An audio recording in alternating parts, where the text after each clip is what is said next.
సోనియా రాహుల్ పై ఢిల్లీలోని IP estate పిఎస్లో ఫిర్యాదు నమోదైంది. ఆగస్టు 15న వందే మాతరం ఆలపనకు ఆటంకం కలిగించారని ఆరోపిస్తూ అడ్వకేట్లు శుభ్ శర్మ, కునాల్ వినాయక్ ఫిర్యాదు చేశారు. వందే మాతరం ఆలపిస్తున్న సమయంలో సోనియా సైగలు చేస్తూ గేయాన్ని మధ్యలోనే ఆపేయాలని సూచించారంటూ ఫిర్యాదులో పేర్కొన్నారు.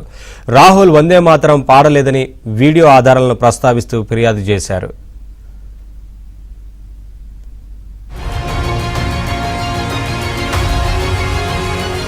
ఆటంకం కలిగించారని ఆరోపిస్తూ అడ్వకేట్లు శుభ్ శర్మ, కునాల్ వినాయక్ ఫిర్యాదు చేశారు. వందే మాతరం ఆలపిస్తున్న సమయంలో సోనియా సైగలు చేస్తూ గేయాన్ని మధ్యలోనే ఆపేయాలని సూచించారంటూ ఫిర్యాదులో పేర్కొన్నారు. రాహుల్ వందే మాతరం పాడలేదని వీడియో ఆధారాలను ప్రస్తావిస్తూ ఫిర్యాదు చేశారు.